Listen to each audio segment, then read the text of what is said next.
देखिए, आपने इनकी बातें सुन ली हैं। आज ये इतने अहंकारी हो गए हैं कि ये कह रहे हैं अगर हमें 400 सीटें मिलेंगी तो हम संविधान को बदल डालेंगे। ये कौन होते हैं संविधान को बदलने वाले?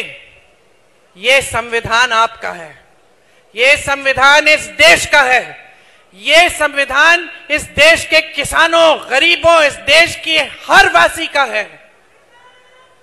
इस संविधान पर आंच नहीं आने देंगे हम।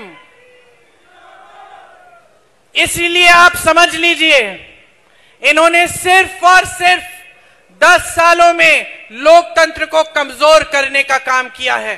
हर स्तर पे न्यायपालिका को, मीडिया को, जहां जहां से लोकतंत्र मजबूत होता है, संसद को, हर जगह से इन्होंने कोशिश की है कि लोकतंत्र कमजोर हो जाए। अब ये आखिरी बात भी बोल दी इन्होंने कि इनको मौका मिले तो संविधान बदल देंगे। संविधान से आपको इस वोट का अधिकार मिलता है, आपको भोजन का अधिकार मिलता है, शिक्षा का अधिकार मिलता है, आरक्षण का अधिकार मिलता है।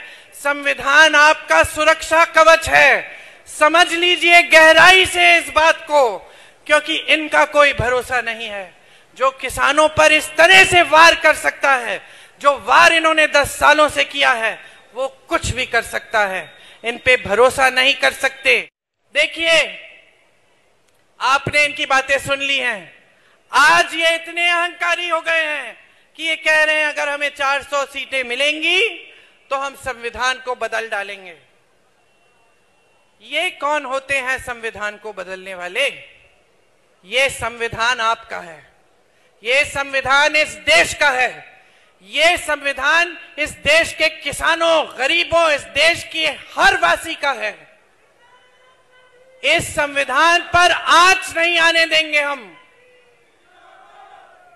इसीलिए आप समझ लीजिए, इन्होंने सिर्फ और सिर्फ 10 सालों में लोकतंत्र को कमजोर करने का काम किया है। हर स्तर पे न्यायपालिका को, मीडिया को, जहां जहां से लोकतंत्र मजबूत होता है, संसद को, हर जगह से इन्होंने कोशिश की है कि लोकतंत्र कमजोर हो जाए।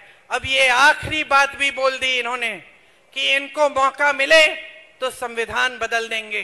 संविधान से आपको इस वोट का अधिकार मिलता है, आपको भोजन का अधिकार मिलता है, शिक्षा का अधिकार मिलता है, आरक्षण का अधिकार मिलता है। संविधान आपका सुरक्षा कवच है।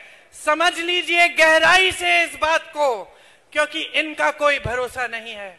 जो किसानों पर इस तरह से वार कर सकता है, जो वार इन्होंने 10 सालों से किया है, वो कुछ भी कर सकता है। इन पे भरोसा नहीं कर सकते।